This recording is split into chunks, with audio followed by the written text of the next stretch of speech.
Hello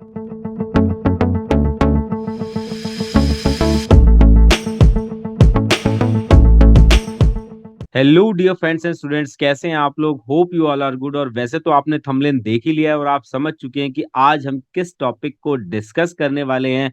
जी हाँ, आज हम डिस्कस करेंगे क्षेत्रीय आकांक्षाओं को। और अगर मैं बात करूं सीबीएसई के नए सिलेबस की, यानी कि 2022-23 का जो न्यूली सिलेबस है, उसके अकॉर्डिंग ये जो चैप्टर है आज आपका होने वाला है। इस पर्टिकुलर टॉपिक में हम डिस्कस करेंगे क्षेत्रीय दलों का उदय, पंजाब संकट, कश्मीर मुद्दा तथा स्वायत्तता के लिए जो विभिन्न आंदोलन चलाए गए हैं उन्हें। और अगर आप है इस चैनल पे नए तो प्लीज चैनल को लाइक करें, सपोर्ट करें और अपने फ्रेंड्स और फैमिली के साथ शेयर करना बिल्कुल भी ना भूलें। और अगर ये पहुंचा है आप तक किसी डॉक फॉर्म में, यानी कि किसी पीडीएफ फॉर्म में, तो यहाँ पर नीचे जो आपको लिंक दिया हुआ है इस पर सिंपली टैप कर कर आप इस वीडियो को YouTube पर डायरेक्टली देख सकते हैं। और अगर आपको चाहिए ये डेटा जिससे हम पढ़ा रहे हैं तो प्लीज फॉलो करें हमारे टेलीग्राम चैनल को। वहां पर आपको इस तरीके की बहुत सारे पीडीएफ वीडियोस के link, Google test form etcetera मिल जाएंगे।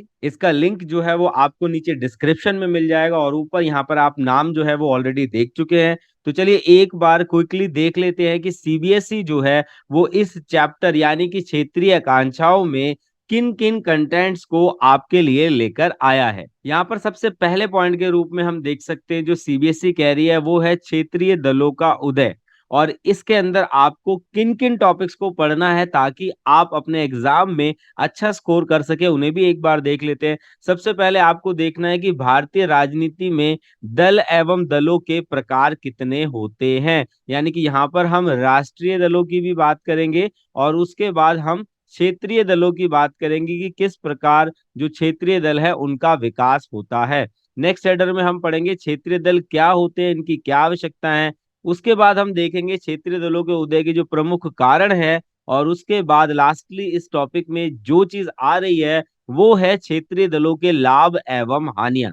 सेकंड पॉइंट के रूप में हम देख सकते हैं जो कि सीबीएसई बताता है पंजाब संकट, जिसके अंदर हम ऑपरेशन ब्लू स्टार और इस तरीके की बहुत सारे पंजाब से रिलेटेड जो संकट है उनको डिस्कस करेंगे। थर्ड पॉइंट में सीबीएसई कह रहा है कश्मीर मुद्दे को, तो कश्मीर मुद्दा 1947 से लेकर वर्तमान तक जो भी पॉइंट्स इसके अंदर हैं उन सभी को हम यहाँ पर डिस्कस करेंगे। इसके बाद जो सीबीएसई बात कर रहा है वो कर रहा है स्वायत्तता के लिए आंदोलन की। और ये वाला जो पॉइंट है ये सबसे ज्यादा इंपॉर्टेंट पॉइंट है। और इसके अंदर हम डिस्कस करेंगे कई राज्यों को, जिनमें सबसे पहले पूर्वोत्तर भारत को देखेंगे। तो पूर्वोत्तर भारत में हम देखेंगे मिजोरम, नागालैंड, सिक्किम का जो विलय है, इन सभी पॉइंट्स को हम यहाँ पर डिस्कस करेंगे। और साथ ही साथ अगर दक्षिण भारत की बात करें तो दक्षिण भारत में हम द्रविड़ आंदोलन को डिस्कस करेंगे। और हमारे इस लेक्चर में जो एंड पॉइंट है जो सीबीएसई कह रहा है वो है गोवा मुक्ति। तो ये बेसिकली बेटा आपका सिलेबस है जो इस चैप्टर से आने वाला है। तो आई होप अब आप सीबीएसई का जो न्यू सिलेबस है उसको अच्छे से समझ गए होंगे। तो चलिए without wasting any more time शुरू करते हैं हम अपने आज की क्लास मेरे यानी लेक्चरर उदय कुमार के साथ।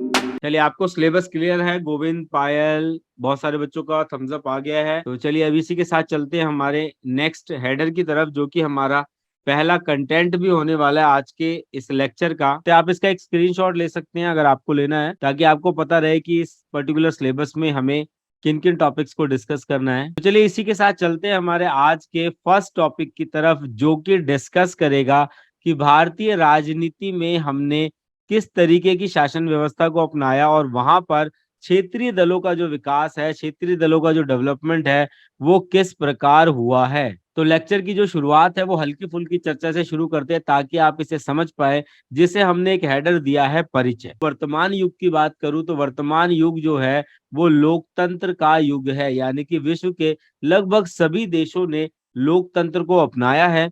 और लोकतंत्र के लिए जो दल व्यवस्था है वो सबसे ज्यादा जरूरी है। और अगर भारत की बात करें तो भारत दुनिया का सबसे बड़ा लोकतांत्रिक देश है। और भारतीय संविधान के अनुसार हमने जो शासन व्यवस्था अपनाई है वो क्या है, संघीय व्यवस्था है, जिसमें नई दिल्ली जो है वो क्या है, आपकी केंद्र सरकार है, तथा विभिन्न राज्यों की बात करें तो विभिन्न राज्य व केंद्र शासित राज्यों के लिए राज्य सरकारें जो है उसकी व्यवस्था की गई है। अगले पॉइंट के रूप में हम यहाँ पर देख सकते हैं कि इसलिए भारत को राजनीतिक दलों का होना निश्चित है, क्योंकि भारत के अंदर संघीय व्यवस्था की अगर हम बात करें तो संघीय व्यवस्था है, तो यहाँ पर राजनीतिक दलों का होना क्या है, एक स्वाभाविक सी क्रिया है, क्योंकि बिना राजनीतिक दलों के हम क्या कर सकते हैं, संघीय व्यवस्था को स्थापित नहीं कर सकते। तो भारत में बहुत सारे राजनीतिक दल जो है वो मौजूद है, और भारत में राष्ट्रीय एवं राज्य, कई बार हम इसे क्षेत्रीय भी कह देते हैं और कई बार इसे राज्य भी कह सकते हैं। तो यहाँ पर राजनीतिक दलों का वर्गीकरण उनके क्षेत्र और उनके प्रभाव के अनुसार किया जाता है। यानी कि अगर किसी क्षेत्र में किसी पर्टिकुलर दल का जो वर्चस्व है वो बहुत ज्यादा अधिक है, तो इस आधार पर, उसके प्रभाव के आधार पर हम दलों को दो पार्ट में बांट सकते हैं। एक है राष्ट्रीय दल और दूसरा है क्षेत्रीय दल। इसमें आगे हम देख सकते हैं कि भारत में बहुदलीय प्रणाली व बहुदलीय पार्टी व्यवस्था है, जिसमें जो छोटे क्षेत्रीय दल हैं वो सबसे ज्यादा अहम भूमिका निभाते हैं। यानी कि उनका जो इम्पोर्टेंस है वो राष्ट्रीय दलों से भी ज्यादा अधिक हम देख सकते हैं, क्योंकि यही छोटे छोटे दल मिलकर क्या बनाते हैं, एक बड़ा दल बनाते हैं, जो कि भारतीय राजनीति में बहुत इंपॉर्टेंट रोल रखता है। तो आई होप आपको ये जो पीपीटी है ये क्लियर हो गई होगी। तो चलिए इसी के साथ चलते हैं हमारी नेक्स्ट स्लाइड पर, जहां पर हम चर्चा करेंगे भारत में राजनीतिक दलों के प्रकारों की। तो यहाँ पर हम ज्यादा टाइम नहीं लेंगे, तो तीन प्रकार के जो दल हैं वो हम देख सकते हैं। सबसे पहला क्या है, राष्ट्रीय दल, यानी कि वैसा दल जिसका जो वर्चस्व है वो पूरे राष्ट्र में होता है, पूरे देश में होता है। और उसके बाद जो दूसरा है वो है राजनीतिक दल, या जिसे हम क्षेत्रीय दल के नाम से भी जानते हैं। तो इस प्रकार के जो दल होते हैं उनका जो एक क्षेत्र होता है वो सीमित होता है, वो किसी न किसी राज्य से ही संबंधित होते हैं। और उसके बाद तीसरे नंबर पर हम देख सकते हैं पंजीकृत दल। तो यहाँ पर देखिए मैं आपको कुछ डेटा प्रोवाइड कर देता हूँ, आप इसका एक स्क्रीनशॉट ले लीजिए ताकि आप इसे डिटेल में पढ़ सके। क्योंकि यहाँ पर अगर मैं आज के लेक्चर की बात करूं तो यहाँ पर हम केवल और केवल किन की बात करेंगे, क्षेत्रीय दलों की बात करेंगे, राज्य दलों की बात करेंगे। तो आपको अपनी जानकारी के लिए अगर देखना है तो आप यहाँ पर राष्ट्रीय दल और पंजीकृत दल के बारे में भी समझ सकते हैं। यहाँ तक कोई डाउट है बेटा, आप माइक अब म्यूट कर सकते हैं, अनम्यूट कर सकते हैं। अगर कोई डाउट है तो आप पूछ नो सर। लीजिए, नहीं तो हम आगे चलेंगे। No no sir. सर। चलिए, तो इसका ना आप एक स्क्रीनशॉट ले लीजिए, क्योंकि अगर आपको डिटेल में पढ़ना है तो आप यहाँ से भी इसको पढ़ सकते हैं। तो आई होप अब आपने स्क्रीनशॉट ले लिया होगा। चलिए इसी के साथ चलते हैं नेक्स्ट स्लाइड पर, जहां पर हम चर्चा करेंगे और उसका नाम है क्षेत्रीय दल क्या है, यानी कि रीजनल पार्टी या किसी स्टेट की जो पर्टिकुलर पार्टी है वो क्या है। तो यहाँ पर बेटा ये जो क्वेश्चन है क्षेत्रीय राजनीतिक दल क्या है, तो ये जो क्वेश्चन है ये आपका बेसिकली 2 मार्क्स में आएगा, यानी कि 2 मार्क्स के क्वेश्चन में इसका जो आंसर है वो आपको फ्रेम करना होगा। तो चलिए एक बार जल्दी से देख लेते हैं कि क्षेत्रीय राजनीतिक दल किन्हें कहा जाता है। तो सबसे पहले पॉइंट के रूप में हम क्या देख सकते हैं कि भारत में ना केवल राष्ट्रीय स्तर पर दल हैं, बल्कि क्षेत्रीय और राज्य स्तर पर भी दलों को देखा जा सकता है। और यहीं पर अगर हम बात करें 1952 की, तो 1952 में जब भारत का पहला चुनाव होता है, पहला लोकसभा चुनाव होता है, तो उस चुनाव में 25 यानी कि 25 क्षेत्रीय दलों को चुनाव आयोग द्वारा मान्यता दी जाती है। और अगर हम वर्तमान समय की बात करें तो वर्तमान समय में 58 के लगभग क्षेत्रीय दल है, जिन्हें की चुनाव आयोग ने क्या दे रखी है, मान्यता दे रखी है। तो देखिए यहाँ पर आपका बेसिक क्वेश्चन क्या बनता है कि प्रथम आम सभा चुनाव की बात करें तो वहां पर क्षेत्रीय दलों की संख्या कितनी थी, तो कितनी थी बेटा, yes you all are right, 25 थी। और दूसरा क्वेश्चन यहाँ से बनता है कि वर्तमान समय में चुनाव आयोग द्वारा कितने क्षेत्रीय दलों को मान्यता प्राप्त है, तो आपका यहाँ पर आंसर क्या रहेगा, 58 के लगभग जो क्षेत्रीय दल है उन्हें चुनाव आयोग द्वारा मान्यता दी गई है। Is that clear all of you? Mic on करके बेटा या थम्स अप कर देंगे एक बार चैट बॉक्स में, चैट बॉक्स में थम्स अप कर देंगे अगर बेटा क्लियर है। यहाँ पर हम नेक्स्ट पॉइंट के रूप में देख सकते हैं कि जितने भी हम क्षेत्रीय दलों की बात कर रहे हैं या राष्ट्रीय दलों की बात करें तो उनकी एक निश्चित संख्या है। तो क्षेत्रीय दलों की बात करें तो वर्तमान में कितने हैं, 58 जो है पॉलिटिकल पार्टीज हैं, उन्हें क्षेत्रीय दलों के रूप में मान्यता प्राप्त है।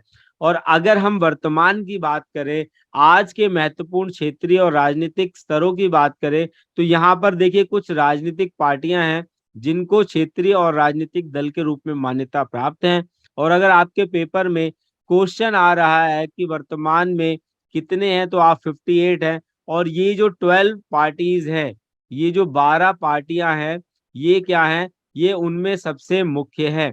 तो देखिए आज की अगर हम लेक्चर की बात करें, आपके सिलेबस वर्क की बात करें, तो यही 12 पार्टीज हैं जिन्हें की हमें पढ़ना है और समझना है। Is that clear all of you? Clear है बेटा? अब आप अपना माइक ओके सर। अनम्यूट करके बता सकते हैं। बिल्कुल सर। Yes sir. तो ये जो 12 पार्टीज हैं, ये बेसिकली आपके सिलेबस वर्क में है, इसीलिए जो है वो यहाँ पर मैंने आपको यहाँ पर ये स्क्रीन शेयर किया। चलिए जल्दी से इसका एक स्क्रीनशॉट ले लेंगे। तो चलिए इसी के साथ चलते हैं नेक्स्ट स्लाइड पर, जहां पर हम चर्चा करेंगे क्षेत्रीय दलों के उदय के लिए जो जिम्मेदार कारक हैं, या क्षेत्रीय दलों के उदय के जो प्रमुख कारण हैं उन्हें। तो ये जो क्वेश्चन है बेटा, ये बेसिकली आपका 4 to 6 मार्क्स में आ सकता है। तो यहाँ पर आपको या तो 4 पॉइंट जो है वो एक्सप्लेन करके लिखने हैं, या फिर 6 पॉइंट जो है उन्हें एक्सप्लेन करके लिखने हैं। ये क्वेश्चन की नीड के अकॉर्डिंग है, जैसा क्वेश्चन पूछा जाएगा आपको उस तरीके से अपने आंसर को फ्रेम करना होगा। तो चलिए सबसे पहले देख लेते हैं क्षेत्रीय दलों के उदय के लिए जो जो कारण जिम्मेदार हैं, उनमें सबसे पहला कारण है भौगोलिक कारण, यानी कि ज्योग्राफिकल रीजन। तो भारत क्या है, एक बहुत विशाल देश है, एक बहुत बड़ा देश है, और इसकी भौगोलिक संरचना में अंतर है। अंतर का मतलब क्या है कि कहीं पर पठार है, कहीं पर समतल भूमि है, और कहीं पर समुद्री भूमि है। तो आप ये देख सकते हैं कि इसकी भौगोलिक संरचना है जो पूरे विश्व से सबसे अलग है। और आजादी के बाद जब राज्यों का पुनर्गठन किया गया, और आप सबको इसके बारे में पता होना चाहिए कि राज्य का पुनर्गठन करने के लिए एक आयोग बनाया गया, जिसे क्या कहा गया, राज्य पुनर्गठन आयोग। तो यहाँ पर राज्यों का तो पुनर्गठन हो गया, लेकिन राज्यों की जो पुरानी सीमाओं को नहीं भुलाया गया, लेकिन सीमाओं को फिर से बनाने का आधार बनाया गया। तो इस कारण भी क्या है, हमारे जो क्षेत्रीय दल है उनका उदय होता है। सेकंड पॉइंट के रूप में हम देख सकते हैं जातिवाद। यहाँ पर भारत के अंदर विभिन्न जातियां हैं, और भारत में कई क्षेत्रीय राजनीतिक दलों का गठन जाति के आधार पर किया गया है। यानी कि जैसे हम देख सकते हैं कि जो पासवान कम्युनिटी है वो उसकी कर रही है, जो सिख है वो अपनी कम्युनिटी की कर रही है, जो जाट है वो अपनी कम्युनिटी के कर रहे हैं। तो कई नेताओं का उदय और पतन की बात करें तो वो जाति के कारण हुआ है, क्योंकि भारत में विभिन्न जातियों पर उपजातियों के लोगों का निवास है। तो जैसे कि हम हिस्ट्री के चैप्टर में भी कई बार इस चीज को डिस्कस कर चुके हैं कि मनुस्मृति के अकॉर्डिंग क्या है कि ब्रह्मा के मुख से ब्राह्मण की उत्पत्ति हुई, शोल्डर से क्षत्रिय की उत्पत्ति हुई, पेट से वैश्य की हुई, और पैरों से शूद्र की उत्पत्ति हुई। तो इस जातिगत आधार पर भी राजनीति में क्षेत्रीय दलों का उदय होता रहा है। और वर्तमान समय की बात करें तो बहुत सारे ऐसे राजनीतिक दल हैं जो कि इसी आधार पर राजनीति कर रहे हैं। अगले पॉइंट के रूप में हम देख सकते हैं धर्म। तो धर्म के आधार पर भी क्या है, क्षेत्रीय दलों के गठन में धर्म की एक महत्वपूर्ण कारक रहा है। जब किसी विशेष क्षेत्र में किसी विशेष धर्म के लोगों की बड़ी संख्या में ईर्ष्या करते हैं, तो राजनीतिक आकांक्षाएं आसानी से उनमें विकसित हो सकती है। तो देखिए यहाँ पर हमें सबसे बेसिक क्या समझना है कि यहाँ पर हम बात क्या कर रहे हैं कि जैसे मान लेते हैं कि एक पर्टिकुलर क्षेत्र है तिलक नगर। तो तिलक नगर में क्या है, सिखों की संख्या अधिक है, वहां पर सिख समुदाय जो है वो बहुत ज्यादा अधिक मात्रा में निवास करते हैं।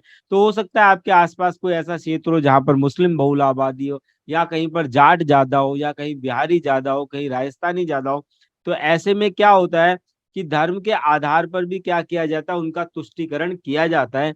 और यह समर्थन के आधार पर है कि कई लोग अपने स्वार्थी महत्व को बनाए रखने के लिए क्षेत्रीय दलों का गठन करते हैं। और इसका एक सबसे बड़ा एग्जाम्पल क्या है, डीएमके है। तमिलनाडु में जो डीएमके है वो किसकी बात कर रही है, तमिलियंस की बात कर रही है। और एआईडीएमके यानी कि ऑल इंडिया अनद्र मुद्र दृढ़गम जो है वो गैर ब्राह्मणवादी दल है। Is that clear all of you? अब आप अपना माइक अनम्यूट करके बता सकते हैं बेटा ये पॉइंट क्लियर है आपको? यस बिल्कुल सर। सर। Yes sir.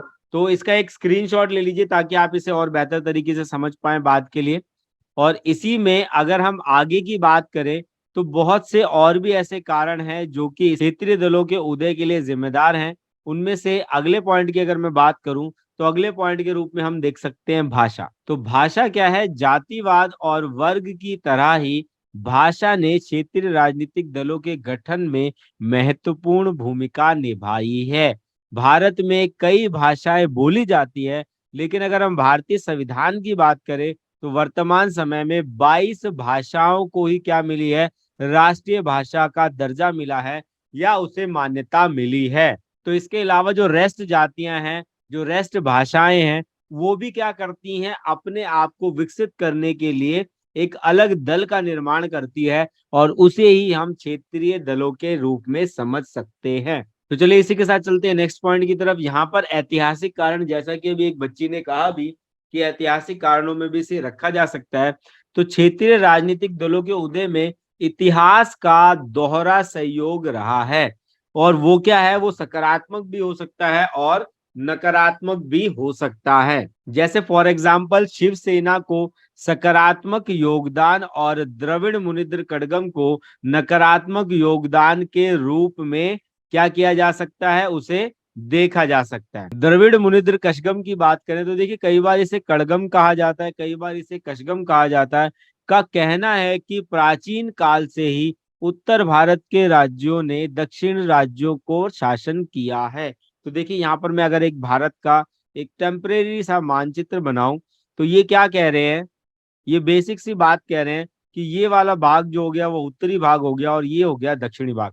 तो ये क्या कह रहे हैं? दक्षिणपंथी क्या कह रहे हैं कि हमेशा से ही जो उत्तर भारत है वो क्या कर रहा है? अपना विकास कर रहा है। और दक्षिण भारत जो है वो अपना विकास उस तरीके से नहीं कर पा रहा है जिस तरीके से होना चाहिए।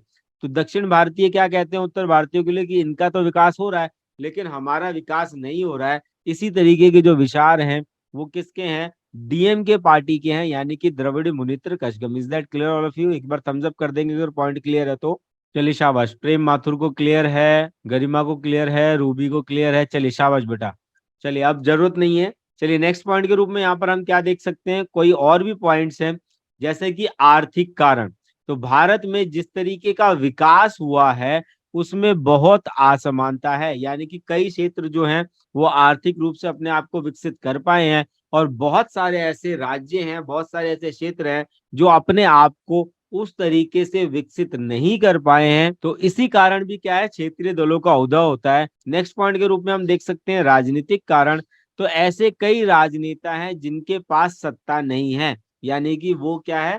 सत्ता में नहीं है और वह अपने अस्तित्व को बनाए रखने के लिए, अपने स्वार्थों के लिए क्षेत्रीय भावनाओं का क्या करते हैं? उपयोग करते हैं ताकि वो भी सत्ता में आ सके। तो देखिए अगर 6 मार्क्स का क्वेश्चन आ रहा है तो इनमें से कोई भी 6 पॉइंट जो है वो आपको लिख कर एक्सप्लेन भी करने होंगे। Is that clear all of you? यहाँ तक अगर कोई डाउट है तो आप बता सकते हैं माइक अनम्यूट करके। सर ये जो सर आपने वो बताया था धर्म के आधार पे, तो सर उसमें ये बीजेपी आ सकती है अंदर? हाँ आरएसएस? बीजेपी आ सकती है क्योंकि बीजेपी जो है वो हिंदुत्व को प्रमोट करती है। अगर कांग्रेस की बात करें तो कांग्रेस जो है वो सभी दलों को मिलाकर लेके चलती है। तो ये भी पॉइंट्स आ सकते हैं इसमें। ओके सर एक बार इससे रिलेटेड क्वेश्चंस बताओगे आप, मतलब किस टाइप से आ सकते हैं इसके क्वेश्चंस? बेटा क्वेश्चन को सबसे पहला हेडर ही हमने ये बताया था आपको, आपने देखा नहीं कि क्षेत्रीय दलों के उदय के प्रमुख कारणों की चर्चा करें। तो ये सारे हम क्या डिस्कस कर रहे हैं? क्षेत्रीय दलों के उदय के प्रमुख कारणों की ही चर्चा कर रहे हैं। अब आप अपना माइक अनम्यूट करके बताइए क्वेश्चन क्लियर है बेटा आपको? Yes sir. Yes sir. अगर आपके एग्जाम में क्वेश्चन आ रहा है Yes, क्षेत्रीय sir. दलों के उदय के प्रमुख कारणों की चर्चा करें, तो आप Yes, पिछली sir. स्लाइड और इस स्लाइड में से कोई भी 6 पॉइंट जो है उन्हें एक्सप्लेन कर कर लिखेंगे। Is that clear all of you? Yes sir. Yes sir. तो चलिए इसी के साथ चलते हैं अगली स्लाइड पर और देखते हैं कुछ और बेसिक पॉइंट्स को। तो इसके अलावा भी बात करें तो राजनीतिक दलों के आंतरिक शक्ति संघर्ष के कारण भी पार्टी के नेता अपनी स्थिति को बनाए रखने के लिए क्षेत्रीय भावनाओं का उपयोग करते हैं। तो जो ये पॉइंट हमने ऊपर डिस्कस किए हैं, इसके अलावा भी क्या अगर हम बात करें तो कुछ ऐसे राजनीतिक दल हैं, कुछ ऐसे नेता हैं जो कि अपनी स्थिति को बनाए रखने के लिए क्षेत्रीय भावनाओं का उपयोग करते हैं। परिणाम स्वरूप क्या होता है कि कई राजनेता अपनी राजनीतिक महत्वाकांक्षाओं के लिए यानी कि अपने सेल्फ इंटरेस्ट को पूरा करने के लिए भी क्षेत्रीय दलों का गठन करते हैं। उपरोक्त कारणों ने क्षेत्रीय दलों के उदय में महत्वपूर्ण भूमिका या कहें महत्वपूर्ण योगदान तो जरूर दिया है। क्षेत्रीय दलों के उदय ने राजनीतिक और चरमपंथी प्रवृत्तियों को जन्म दिया, यानी कि कुछ ऐसे लोग भी हैं, कुछ ऐसे दल भी हैं, जैसे कि हम अकाली दल को देख सकते हैं। उन्होंने क्या किया है, खालिस्तान की मांग कर रहे हैं। वो कहाँ पहुंच गए हैं, वो चरमपंथी प्रवृत्तियों पर पहुंच गए हैं।